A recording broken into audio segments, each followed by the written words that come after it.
Hi, I'm Marla. And Memorial Day always reminded me of grief, but this year, it meant something else. It meant betrayal. My sister didn't scream. She didn't steal in the dark. She smiled while taking $2. $5 million from under my nose, money meant for both of us, left by our father. And the worst part, she made me look like the thief. Neighbors stopped speaking. My own son was disinvited from a birthday party. All because she whispered the right lies to the right ears. How does someone so close twist everything so far? And why did no one question it? Until a silent banner appeared in town. Memorial Day had always been more than just a long weekend to me. For years, I'd driven out to Hillcrest Cemetery before the sun rose, tucked a folded flag against my chest, and whispered the same line into the still air. You were the only one who ever saw me. My father served in Vietnam and came back broken in ways I didn't understand until much later. But every Memorial Day, I felt like I carried a piece of him forward quietly, without spectacle. It was mine. This year, I didn't make it to the cemetery. A thick, ivory envelope was waiting in my mailbox the Friday before Memorial Day. Certified. Return address. A law firm I didn't recognize. I stood on my porch in Austin, Texas, fingers trembling, while the neighborhood kids zipped around on bikes with tiny flags taped to their handlebars. I didn't even open it at first. Just held it like it might burn. I knew it wasn't good. The letter came from a firm in Dallas. Dear Miss Callahan. It began formality like sandpaper on skin. Please be advised that the terms of the amended trust agreement, dated March 4 of last year, now grant full control and ownership of the estate formerly shared between yourself and your sister. Ms. Sable Callahan. To Ms. Sable Callahan exclusively. I didn't finish reading it all in one go. I had to sit down, right there on the steps. Something about the way the words were laid out. Cold, legal, final. Like I'd been erased by punctuation. It wasn't just the house. It was the land my father had worked, the portfolio he'd quietly built. The last thread of him that I still had. Gone. Not by accident, not by death, but by her hand. I sat there in silence for a long time, watching a neighbor hang bunting on her porch rails like it was just another year, just another parade coming. Meanwhile, my history had been rewritten behind my back. Last Memorial Day, I stood beside Sable at the funeral. I even held her hand. We wept together while the attorney read the will. It had seemed fair. My father's estate had been split evenly. Nothing extravagant, just dignified. No fighting, no backroom whispers, or so I thought. But that was before March 4.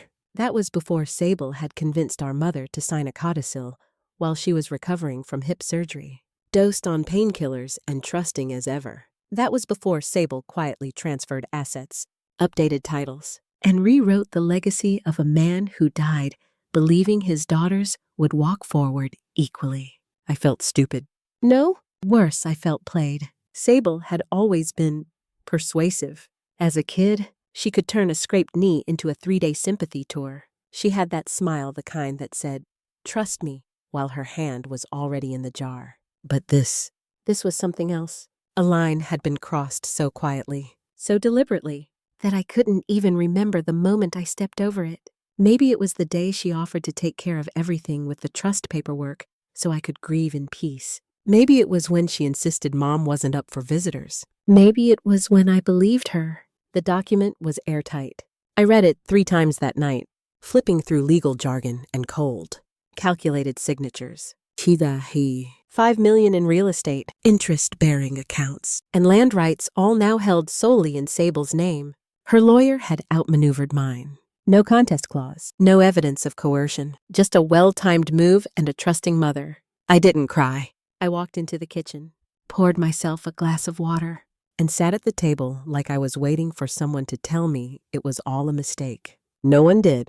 Living far from them had always been my line of defense. I moved to Austin to escape the gossip mill of our small town, to live without looking over my shoulder. I thought I'd bought peace with distance, but distance hadn't saved me. It had sidelined me. They'd played this game while I was out of range. I could feel something sharp settling into my chest. Not grief, not even rage. Something colder, something that had waited a long time to be born. I walked to the window, The Memorial Day parade had started early this year. I could hear the drums in the distance, the tinny music from a local high school band trailing up through the warm air. People were waving flags, clapping, laughing. I opened my phone, searched for Sable's contact. Her name popped up with a smiling photo from a Thanksgiving 3 years ago. She was wearing our mother's brooch. I stared at the screen. Typed a message. Deleted it. Typed again. We need to talk. Deleted it again. Instead, I opened my recent calls and scrolled to the bottom to the number I hadn't dialed in nearly 2 years. Bennett Law Group. The voice answered. I exhaled slowly. This is Marla Callahan, I said. I think I'm about to need your help. I didn't sleep that night. After hanging up with Bennett Law, I just sat there at the kitchen table, phone still warm in my hand, watching the clock blink toward 2 a.m. I wasn't crying. I wasn't angry, not in a way you could name. I was just suspended, like every part of me had paused while my brain tried to understand what had just happened. Morning came with too much light. I stepped outside to clear my head, but the flags were still fluttering along the block, and the scent of barbecue charcoal already hung in the air. Somewhere nearby, a speaker crackled to life with someone singing the national anthem off-key. I turned around and went right back inside. On the counter, the envelope was still there, torn, gutted. I poured coffee, turned on the TV to drown out my thoughts. And there she was, my sister on the local morning show, Leora, radiant in red. She stood on stage at the Memorial Plaza downtown, clutching a velvet box of Dad's medals like they were hers. Behind her, a massive banner read, the Leora Callahan Memorial Trust for Veterans, for families, for legacy. And she was smiling. Not grief, not pride, not even nostalgia. That smile was ownership. It wasn't the first time I'd seen it. That particular curve of her mouth had history. It was the same one she wore when she won Homecoming Queen in high school, when she got accepted into a performing arts academy that folded after 1 year, but milked it for every ounce of attention, when she kissed Dad's cheek at his hospital bed and whispered, "You always believed in me," while I stood 5 feet away. Invisible, she knew how to charm a crowd. She always had. Our mother trained her like a debutante how to wave, how to cry pretty, how to tell a half-truth like it was gospel. When we were kids in Ohio, Leora wasn't the smartest, but she was the most visible. I had a drawer full of science fair ribbons. She had a wall of plaques from dance recitals, junior pageants, and Teen Leaders of Tomorrow awards. I remember one dinner Dad had just gotten my scholarship letter from the University of Michigan. He tried to bring it up, said something like, "We should be proud of Marla full ride. STEM. No debt." Mom interrupted before he could finish. "Leora's solo is this weekend. Don't forget to take the camcorder." He dropped the topic. I dropped my fork. Even then, I knew what I was up against. It just hadn't looked like theft back then. It looked like preference, like Polish over substance. Now, it looked like legacy, rewritten. I needed air. I walked downtown, past the little shops and bakery windows, just to move my body and break the fog. That's when I saw it. In the window of a souvenir shop, my father's face. On a mug, a coffee cup, printed with his photo from service. Black and white, full uniform, metal chest. Above it, honor, hope, the Leora Callahan Trust. They had pins, shirts, even bumper stickers. One shirt had her face and the slogan, "Legacy is a choice." I stepped back so fast, I nearly tripped. It was surreal, like seeing someone you buried being sold at retail. I didn't go inside. I turned, walked 2 blocks, and ducked into the local florist just to breathe something real. The woman behind the counter recognized me. "Marla. You're Leora's sister, right?" I nodded. My throat was tight. "That whole thing downtown's just strange," she added softly. "Wrapping a bouquet. No disrespect. But it's like she's replaced him with herself." I didn't answer. I couldn't. Her words chased me all the way home. I sat on the edge of the couch, shoes still on, replaying that line. She's replaced him with herself. And I remembered another voice, my mother's, years ago, during one of our rare fights that actually escalated past sighs and silence. "You always needed more than we could give. Marla, Leora just accepted what was back then." I believed her. I thought maybe I was too much, too ambitious, too hungry for acknowledgement. But now, Now I wondered if accepting what was just meant taking what wasn't hers and smiling through it. I didn't want to spiral. I reached for my laptop. I pulled up the Trust's website. The homepage played a soft instrumental over a looping video of Leora standing near a flagpole, hand over heart, blinking back what looked like tears. And then the kicker, her tagline in white font across the screen. Built to honor the man who always believed in me. I stopped breathing for a moment. He said that to me. It was freshman year. I was failing calculus and ready to drop out. Dad met me at a diner halfway between campus and home. He paid the bill, held my hand, and said, "I believe in you, Marla. I always have." He never said it to her. I shut the laptop, heart thudding in my ears. My chest felt tight, like my ribs had turned inward. It wasn't jealousy. It was violation. Leora hadn't just taken the house. She'd taken his voice. And I needed to hear it again. I needed to remember, with certainty, what was real and what was rewritten. I hadn't stepped inside that storage unit in almost a year. Dust coated everything, boxes marked with Dad's handwriting, an old Marine Corps duffel, and a crate of faded holiday decorations. The air was thick with heat and silence. But I wasn't there to reminisce. I was there for the recorder. Dad always kept a little black Sony tucked in his shirt pocket. He said it helped him remember names, details, things that mattered after he passed. I'd stored it away without thinking, but now after that parade, the letter, the Facebook post, I needed answers only his voice could give. At the bottom of a bin filled with tangled cords and unopened birthday cards. I found it.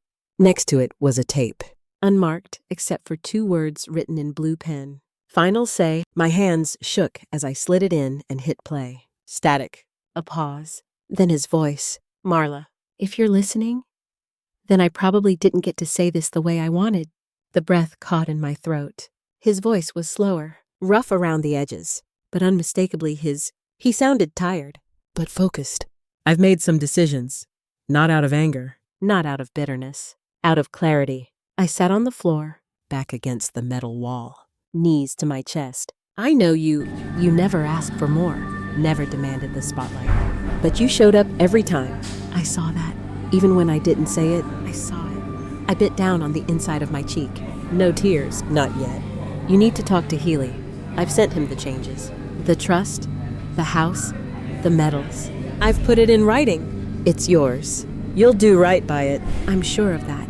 Then there was a pause, a cough, a long, drawn-out breath. "And your sister?" His tone shifted softer, like walking barefoot across glass. "She means well, but she's chasing something hollow. I worry about what she'll do when she thinks it's slipping away. Be careful." The tape ended there. No goodbye. Just a click, then silence. 6 months ago. I had visited him in that Houston hospital room. We talked about the food being terrible, joked about his nurse having a crush on him. But he never told me he'd changed anything. He didn't want drama. I guess he just wanted peace. And he'd tried to give it to me. Back in my car, I called Mr. Healy's office. His assistant remembered me right away. "Yes, Miss Marla. I believe your father submitted a letter in the final weeks. It's in our records, but the notary was flagged. Not officially registered in the state. We notified your sister, and the trust defaulted to the previous filing. I assumed you knew." I didn't answer. My mouth had gone dry again. Leora knew. She knew and said nothing. Back home, I placed the recorder on my kitchen table like it might disappear. Then I grabbed a notebook and started writing. Every word I could recall from that tape. Every reaction. Every moment. I recorded a video of myself recounting it, saved it to 3 drives, and uploaded it to a locked folder. This wasn't just grief anymore. This was a record. And if she was going to fight dirty, I needed to be cleaner, louder, smarter. I booked an appointment with a new estate attorney, someone outside the family circle. Someone untouched. I didn't want opinions. I wanted strategy. That afternoon, I sat across from a young man in a pressed navy suit. He looked barely old enough to shave, but he asked sharp questions and listened like a vault. "You're saying your father's intent was altered after the official trust was filed?" I nodded. "And I have proof he tried to change it. Just not the kind the court likes." He rubbed his chin. "Intent matters, especially with audio and corroborating notes. But we'll need more than sympathy to reverse it." I'm not asking for sympathy, I said. I'm asking for time to tell the truth. When I stepped out of the building, the afternoon sun was blinding. I paused to dig for my sunglasses, but movement across the street stopped me cold. A man leaned against a silver car, tailored jacket, polished shoes, hair slicked back like a campaign ad. It was Jared, one of Leora's darlings, always the smiling face at her fundraisers, always handing out flyers, whispering just enough to make donors lean in. He saw me, tipped his hat like he was in a movie, then crossed the street with that smirk I'd hated since the day we met. "Funny running into you here," he said, voice like syrup. I didn't smile. "I doubt it's funny at all," I replied. He chuckled, pulled something from his pocket, just a stick of gum, and popped it in his mouth. "Leora sends her love," he said, then turned and walked away. I stood there a full minute before moving. My hands were shaking not from fear, but recognition. That smirk wasn't casual. It was a message, and it told me everything I needed to know. I wasn't just dealing with grief anymore. I was being watched. I didn't even have to sign my name. That's how they knew. It started with a banner 30 feet wide, stretched across Main Street in the middle of Memorial Week. Bold strokes, soft gradients, a soldier's silhouette, head bowed, walking away from a podium flanked by silent flags. Beneath it, no sponsor, no credits, just the words. "We remember what's left behind." I'd painted it in my garage. One sleepless night in April. I never expected anyone outside our family to understand the symbols I'd buried in it. But they did. By Tuesday morning, 3 friends had messaged, "Is this yours?" One even sent a photo from the local paper's Facebook page. I stared at my phone longer than I should have, letting my coffee go cold. I didn't respond to anyone. That evening, while folding laundry, I left the TV humming in the background. A local community show was airing small-town coverage, mostly senior volunteers and veterans groups. Then I heard her voice. I turned. There was Leora, sitting in a folding chair on set, her hair styled just so, in that signature red she wore whenever she wanted to seem patriotic. The interviewer leaned forward and asked, "So, the banner downtown, there's been some buzz that your sister designed it. Any truth to that?" Leora's smile barely cracked. "My sister? That's a funny idea." Then she waved it off, adding, "This banner is about honor. It's not about family politics." Not about family politics. I sat down slowly, towel still in my hands. She could have said, "I don't know." She could have said, "Maybe." But no, she had to laugh, had to dismiss me like I was some old rumor to be swatted away. And that's when my mind drifted back 2 months ago. Dallas. We'd all met at Aunt Deborah's house. I'd asked for it, insisted on it. Really. Said I wanted to talk about the future of Dad's trust. Said I had some concerns. The room was awkward from the start. Mom brought her knitting. Leora came in late and announced she had only 25 minutes. Max, Ethan, our cousin, now a councilman, stood by the kitchen counter, sipping from his ever-present tumbler of iced tea. I laid it all out. My suspicions, my fears. I didn't accuse anyone, I just asked questions. But I made one thing clear. If you go through with this, you'll regret it. You're rewriting history. You're branding him into something he never wanted. Leora cocked her head. Are you seriously accusing me of erasing Dad? Because I'm literally out there keeping his name alive. Mom chimed in before I could answer. Marla, please. You always think someone's out to get you. Maybe it's time to just let people remember him how they want to. And Ethan said nothing. That silence did more damage than their words. I left without saying goodbye. Drove 6 hours home with the windows down, trying to keep from screaming. Back in Austin, the banner kept stirring talk. Not just among locals, but veterans. They started posting about it. One said, "Whoever made that, they knew what silence costs." Another left a note on the community board at the VFW. "To the artist, thank you.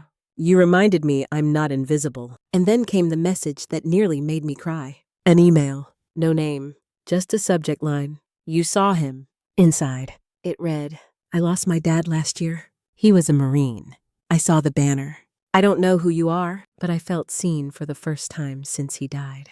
Thank you." I stared at the screen, heart pounding. I hadn't signed it. I hadn't tagged it. But someone felt it, what I'd tried to say. That night, I stayed up past midnight, organizing old files, sorting my notes. trying to decide whether I should go public with what I knew. I didn't expect what happened next. Around 12:30, I got a forwarded email, no subject, just a file attached. The sender was an anonymous burner account, but the body said, "Thought you should see this. Be careful who you trust." The attachment was a chain from Leora's campaign staff. One message stood out: damage control. Find out if she's planning to go public. We need to discredit her first. Discredit. That one word sat like ice in my stomach. They weren't just trying to own Dad's memory. They were ready to destroy mine. The first time I stepped into a recording booth wasn't for music or a memoir. It was for war. Not the kind with tanks or gunfire, but the kind where you know the other side has already sharpened every word like a blade, and they've been rehearsing how to cut you for years. I sat across from the radio host, a wiry man with a voice built for midnight talk shows and divorce radio. He adjusted his headphones, nodded once. "You ready?" Or maybe I'd just run out of ways to stay silent. We went live. I didn't say her name. I didn't have to. I let the facts do the bleeding. About the voice tape, the buried paperwork, the signature on a trust that shifted when my father could barely hold a pen.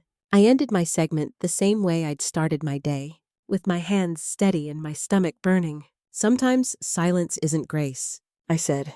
"It's complicity." The phone lines lit up. I could hear it through the glass, call after call stacking behind the producer's headset. Veterans, teachers, 2 women who said they'd seen what family betrayal looked like. 2.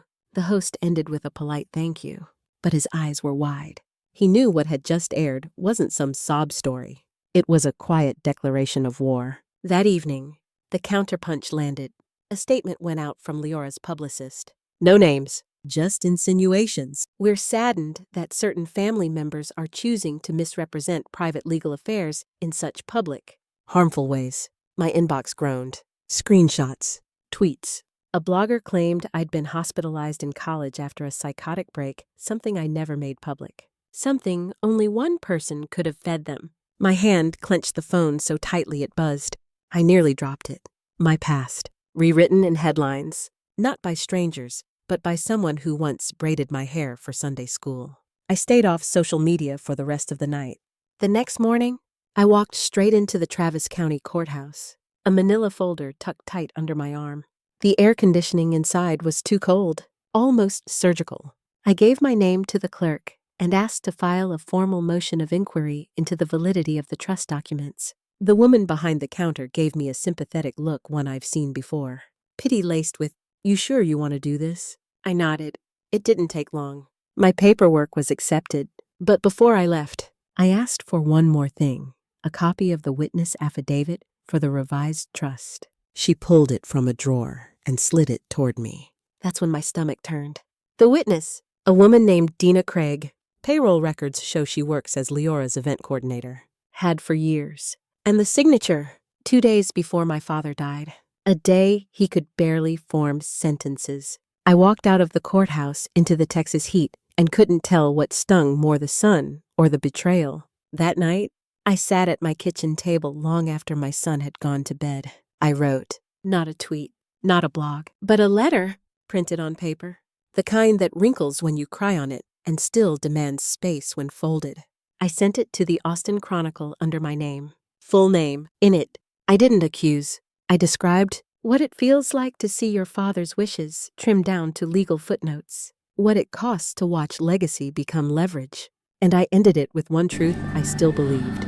Truth doesn't need a microphone. It just needs oxygen. 2 mornings later, my doorbell rang. No one was there, but on my welcome mat sat a plain white envelope. I didn't even need to open it to know something was off. Still, I did. Inside was a photo of my son, backpack slung over his shoulder, walking into the school we pass every weekday. The shot was taken from across the street. My breath caught. I looked up, around the trees, across the neighbor's yard. Nothing. No note, no threat. Just the image. They didn't need to say anything. That envelope didn't just scare me. It gave me permission to stop playing nice. I stood in the kitchen staring at the photo, the overhead light humming like it knew something I didn't. My son, Evan, walking alone toward the school gate, his backpack slouched over one shoulder, hair still damp from his morning shower. The shot was taken from a distance, but close enough to prove intent. No note, no signature, just that picture. It was meant to rattle me, and it did for about 5 minutes. Then something colder settled in. Maternal instincts turned sharp, deliberate. I called the school. He was safe. In math class. Hadn't noticed anything strange. I didn't let on. Just thanked the receptionist. Hung up and stood in silence for a beat. Then I got to work. By sundown, I had cameras installed at every door and 2 inside the living room. My lawyer forwarded me a list of private security consultants, but I didn't want more men standing between me and my life. I wanted the truth. So I turned back to where all this started. My father's things. I pulled out the old wooden crate he'd kept his gardening ledgers in, dusty journals, seed orders, sketches of our backyard raised beds. I flipped through mindlessly until one caught my eye, a thin, red booklet he never used in the garden. On the last page, scribbled in a hand I recognized more than my own. Don't let Elle take this from you. If it's gone missing, ask Dr. Jeffers at St. Elizabeth's. I read it twice. Then I packed an overnight bag, filled the gas tank, and drove the 2 hours to the old hospital. St. Elizabeth's hadn't changed. Same beige walls, same coffee machine in the waiting area that hadn't worked since the Obama administration. The receptionist was young, confused when I asked for a retired physician. I explained, then pleaded. Eventually, she pointed me to the chapel out back, where the retired staff sometimes volunteered. I found Dr. Jeffers organizing hymnals. He squinted. Marla? Marla Jordan. I nodded, too full of nerves to speak. He seemed smaller than I remembered. Or maybe I'd just grown tired of seeing men I once looked up to shrink in their silence. I have something your father left, he said, almost whispering. But I never thought I'd have to hand it over. He led me to a locked cabinet. From it, he pulled a sealed envelope with my name in my father's handwriting bold. Careful strokes that almost made me cry.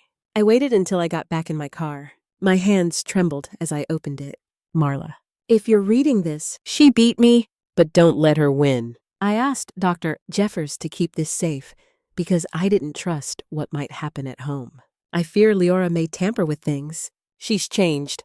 Charm turned into calculation. If anything happens to me, fight. Not for money, for truth, Dad. I sat there for a long time. Didn't cry. Just read it again, then tucked it into my coat like armor. That was the moment everything shifted. I wasn't just reacting anymore, I was moving forward. The next morning, I walked into the county clerk's office and filed a formal motion to challenge the validity of the will. My attorney met me there. We began paperwork to subpoena the psychological evaluation Dad had requested. We knew it wasn't legally binding, but it told a story. His story. By mid-afternoon, I submitted a sworn statement for the court. 3 pages. Typed. But the line that mattered most was the one I added last.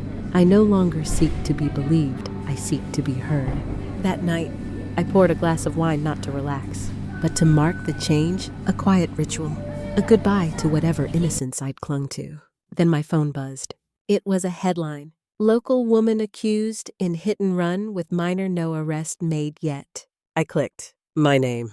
My photo. A grainy shot of me outside the grocery store last week. I dropped the glass. Red spread across the tile, like blood from a wound I didn't see coming. I hadn't driven that road. I hadn't seen that child. It was fiction, but polished just enough to pass for fact. And it was everywhere by morning. Neighbors turned away. The school called, asking if Evan needed to be temporarily excused from extracurriculars for privacy. This wasn't just character assassination. It was a campaign. But I had something now. Something they didn't expect. My father's words. Proof that he'd known, that she'd planned this. And as I watched the news that evening, saw them replay that clip over and over, I felt something stronger than fear. Resolve? I noticed it first at the grocery store. Janice, who'd bagged my groceries for over a decade, didn't look up when she handed me my receipt. I said thank you twice. She just nodded, eyes fixed on the keypad like it owed her money. In the parking lot, a neighbor I'd once helped pull weeds from her flower bed crossed to the far side of the lane to avoid walking near me. I wasn't paranoid. I knew the difference between coincidence and choreography. That afternoon, when I opened my mailbox, a flyer dropped out. Protect your family. Ask who's living next door. There was no logo, no contact, no sponsor.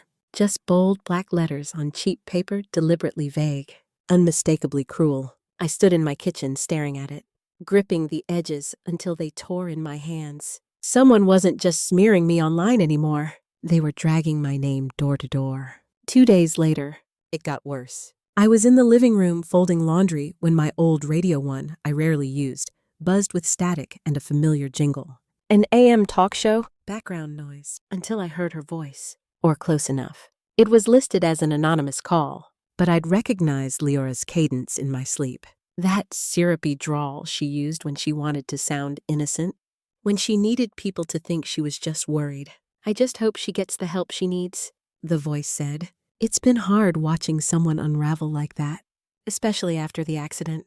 There hadn't been any accident, but facts don't matter when you're dialing into small-town radio with a pocket full of resentment. What stung more wasn't the lie, it was the host's response. Well, we've all seen some of the news. I mean, neighbors have a right to be concerned.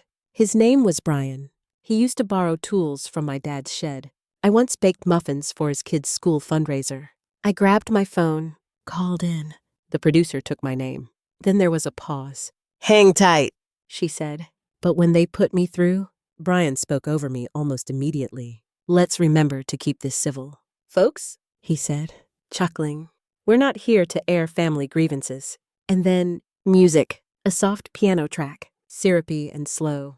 They cut me off, and just like that, I was the woman shouting into a void, while everyone else listened to the melody. I didn't cry, not then, but when I picked my son up from school that afternoon, I saw the hurt in his eyes before he said a word. He clutched his backpack tighter than usual. "Josh's mom said I couldn't come to his party," he mumbled. "She said, you were being investigated." He wouldn't look at me. I knelt down, brushing the hair from his face. "Hey," I whispered, "you didn't do anything wrong, and I'm still your mom. That hasn't changed." But something had... The line between what Leora wanted and who she was willing to hurt had vanished. I tucked him into bed early that night and sat in the dark of the kitchen, the only light coming from the open fridge. I wasn't hungry. I just needed the hum. Something steady, something real. That's when I remembered something Dad once told me years ago. After a church member spread a lie about a family donation. "People love a scandal more than the truth," he'd said, "because the truth is quiet, and scandal lets them feel important." So the next morning, instead of laying low like my lawyer advised, I got up before dawn and wrote. The letter wasn't long, but it was honest. I didn't name Leora. I didn't even mention the trust. I just described what it felt like to have your life rewritten while you're still living it. What it meant to raise a child in a town that no longer made room for you. What it felt like to watch people you once loved cross the street, clutching fear instead of facts. I ended it simply. Shame grows in silence, so I won't be quiet anymore. I sent it to the local paper and folded the kitchen towel with a kind of finality. That weekend, the 4th of July barbecue took place like it always had except this time. We weren't invited. Didn't matter. I had no appetite for burgers and fireworks. But what did matter was the photo. I saw it on social media around 10 that night. A friend's teen daughter had posted it. A group shot of a dozen people in red, white, and blue, holding sparklers and laughing around a grill. Right in the center was Leora, hand on her hip, drink in hand. The caption read, "She said she was in Dallas with her lawyer today." I stared at the screen. If she wasn't in Dallas, then who signed the hospital witness statement? My hands started shaking, because that wasn't just a lie. That was perjury. And suddenly, everything I thought I knew about how far she'd go wasn't far enough. The banner went up that Friday morning, just after sunrise, right in the center of Main Street, stretched between the old feed store and Me's, Callahan's boutique. Nobody had seen who raised it. No signatures, no fanfare, just a heavy silence that settled over the sidewalk like thick fog.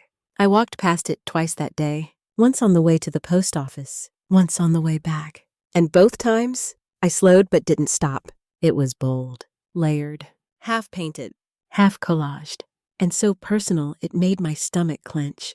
Whoever had done it, whoever had the nerve, had carved something raw and aching right into the town's eye line. By noon, people were talking. Not loudly. Not yet. But I caught the shift, husbands whispering to wives at the crosswalk. Teenagers filming TikToks with captions like, "This feels like someone's past bled onto canvas." They weren't wrong, but I said nothing. On Monday, I was restocking dish soap at the market when I heard her voice Sable's clear as day on the radio near the checkout. A local talk show host, that chipper-voiced woman who always read the raffle winners, had her in the studio. "So, Sable, that art banner, any thoughts? Some folks say it has your sister's touch." There was a long pause. I could almost hear her jaw tighten. Then came her brittle laugh. "That's ridiculous. Marla can't even draw a straight line." "Please." The host chuckled back, polite but prodding. "Still, it's detailed, haunting. Really, I'm telling you, she wouldn't know how to hold a brush." Sable snapped. "Let alone never mind. Next question." I didn't buy the grapes I came in for. Just left the cart there and walked out. My hands tingling. I knew that tone, that shake. Sable was rattled. By Tuesday, something strange began happening. A neighbor I hadn't spoken to in years dropped a coffee gift card in my mailbox. "No note, just my name," underlined twice. The next day, someone slid a folded napkin through the slit in my door. On it, scrawled in blue pen, "We see you." At first, I thought it was a prank. But then I noticed something else. Sable's Kingdom, the PTA, the country club. The ladies who organized the 4th of July bake sale had grown quieter around her. Not hostile, just still, until Thursday, at a closed-door PTA planning meeting, which I wasn't invited to. Sable lost her temper. My friend Annette, who still attended out of obligation, told me everything. Apparently, Sable had tried to pitch a fundraiser for misinformation awareness, whatever that meant. But when the room didn't respond the way she expected, she stood up, voice shaking, and said, "This town doesn't understand what she's capable of." "Marla." "She meant me." Annette said. The room fell silent. No one nodded. No one argued. Just a heavy pause that hung in the air like smoke. That night, my inbox dinged. It was an anonymous email from someone who only identified themselves as a former friend of Sable's. The subject line read, "You were right." The message was long. Said they'd gone to high school with us. Said Sable had lied back then to faked community service hours. Manipulated a guidance counselor into recommending her for a scholarship she hadn't earned. Even forged a summer internship letter for college applications. "She always hated how quiet you were." The message said it made people think you were smarter. I didn't reply. I just sat there for a long time, rereading the line until the words blurred. Friday night, the banner caught her. Not in the way people thought, not in the dramatic, soap opera sense, but quietly. Late, after the downtown lights had flicked off and the sidewalks were mostly empty, one of the town's teenagers, Ava, who works at the ice cream shop, messaged me the next morning. She'd been biking home and saw Sable just standing there, under the banner, staring up at it like it was calling her name. She wasn't crying exactly, Ava said, but her eyes were wet. She kept whispering to herself. Couldn't hear what, but it didn't look angry. It looked haunted. She said Sable didn't touch the banner, didn't tear it down, didn't even look around to see if anyone was watching. She looked scared, Ava wrote, or guilty. I couldn't tell which, neither could I. But I knew this. Something had cracked. Maybe not wide enough for the truth to come rushing through, but enough for the light to start leaking in. And in a town like this, even a leak can flood everything. 2 weeks passed since the night Sable stood beneath the banner, like it might swallow her whole. The town didn't explode after that. It didn't rise or rage or send apologies wrapped in flowers. It just shifted, quietly, that Friday. I returned to the banner. I hadn't looked at it head on until then. I'd passed it, breathed near it, watched others watch it, but I'd never let myself stand in front of it with still feet and open eyes. But that day, I did. It was late morning. The sun was high, the sidewalk warm, and the banner moved gently in the breeze like it belonged there. Not a spectacle anymore, just part of the landscape. A woman I recognized from the church quilting group paused beside me. She didn't say anything, just gave me a slow nod. Another man, the same one who once pretended not to see me in line at the market, tipped his hat as he walked by. No one clapped. No one whispered. But no one turned away either. That was enough. Later that weekend, I saw Sable's Facebook post floating across town like lint caught in the wind. A screenshot sent by a cousin. The caption read, I've decided to take some time off social commitments. Small towns can be unkind. No mention of me. No mention of the banner. Just her usual trick. Playing vague, hoping to be seen as the misunderstood one. The bruised flower bent under pressure. But the likes were sparse. No comments from her usual crowd. No waves of defense. Just stillness. Like people had finally run out of energy to pretend they didn't know better. I didn't respond. I didn't feel the need to. Truth doesn't always need an echo. The following Sunday, I went to the farmer's market. The tomatoes were ripe and bursting. I had my reusable bag slung over my shoulder, hair tied up in a loose bun. I was picking through the peaches when I heard his voice. "My father? I saw the banner," he said softly, almost as if he wasn't sure I'd hear him. I turned. He stood a few feet away, hands in his pockets. The lines on his face seemed deeper than I remembered. "I knew it was you," he added. I always knew. It wasn't an apology. It didn't try to explain away the years or justify the choices he'd made. But it was the first time in decades he'd spoken to me like I was someone worth seeing. I nodded. I didn't smile, didn't cry. Just let the moment land between us. Solid and simple. That had to be enough. A few days later, I started teaching an art class at the senior center. It was small, 7 people at first, mostly widows, and one very patient man who'd never held a paintbrush before. They asked me if I'd do another banner. I said, "Not yet," and meant it. One afternoon, tucked between the brushes and color palettes, I found a folded piece of paper left behind on the windowsill. A child's handwriting, wobbly and bright. It read, "I want to be like you, brave and quiet." I didn't know who had left it, but I sat with it in my lap for a long while, letting the words settle. For the first time in years, the silence around me didn't feel like a weight. It felt like a place to grow. The banner stayed up through August, then September, and when the leaves began turning just hints of gold and rust, a motion was passed at the town hall. The banner would be preserved in the library archives. Not removed, not burned, just kept. Its label would read, "Artist, Anonymous." No one argued. No one really questioned who made it. Back at home, I cleared space in my small studio, took out a new canvas, unrolled it slowly, pressed my palms flat to its blank surface. I didn't start with a message this time. I didn't think of Sable, or Dad, or the whispers, or the past. I just picked a color, something soft, and started to paint. Sometimes, the justice we're hoping for never arrives with a bang. It doesn't come in the form of an apology, a parade, or even public praise. Sometimes, it shows up quietly like a nod from a stranger, or the moment you no longer feel the need to explain yourself. Looking back, I thought vindication would feel loud. Instead, it felt like stillness, like reclaiming my own voice without needing permission or validation. And that was enough. To anyone watching who's been silenced, doubted, or made to feel like your quiet is a weakness, let me tell you, it's not. Stillness is power. And sometimes, the most profound strength comes from choosing peace, not retaliation. Your past doesn't define your ending.